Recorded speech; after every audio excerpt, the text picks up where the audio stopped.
যে ব্যক্তি মুয়াজ্জিন সাহেবের আশহাদু আন্না মুহাম্মাদার রাসূলুল্লাহ বলার পর দুই বৃদ্ধ আঙুলে চুম্বন দিয়ে চোখ মাসা করবে, এই দোয়াটি পাঠ করে মারহাবাম বিহাবিবি ওয়া কুররাতু আইনি মুহাম্মদ ইবনে আব্দুল্লাহ, তার কোনোদিন চোখ নষ্ট হবে না, তার চোখ কোনোদিন উঠবে না। আরেকটি হাদিসে রয়েছে আবু বকর রাদিয়াল্লাহু তাআলা আনহু মুয়াজ্জিন সাহেবের আশহাদু আন্না মুহাম্মাদার রাসূলুল্লাহ বলার পর তিনি দুই বৃদ্ধ আঙুলে চুম্বন দিয়ে চোখ মাসা করলেন, এই দোয়াটি বলে কুররাতু আইনি বিকা ইয়া রাসূলুল্লাহ। তারপরে রাসূলুল্লাহ বললেন, যে ব্যক্তি এমনটা করবে তার জন্য রয়েছে আমার শাফাত কিয়ামতের দিন। উপরোক্ত হাদিস দুটি জাল। এই বক্তাটি আসলে জানেই না যে জাল হাদিস এবং জয়ীফ হাদিস কাকে বলে।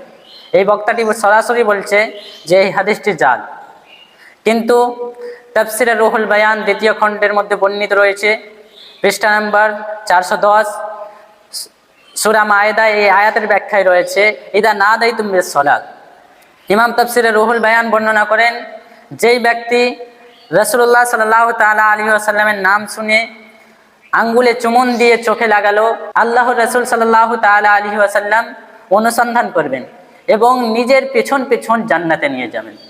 ইমাম তাফসিরে রুহুল বায়ান বর্ণনা করেন যে এই হাদিসটি জয়ীফ, কিন্তু আমলের ক্ষেত্রে এবং কাউকে ভয় দেখানোর ক্ষেত্রে জয়ীফ হাদিস গ্রহণযোগ্য, এবং আঙ্গুল চুমার ক্ষেত্রে, আঙ্গুল চুমে চোখে লাগানোর ক্ষেত্রে এই হাদিসটি মুস্তাহাব।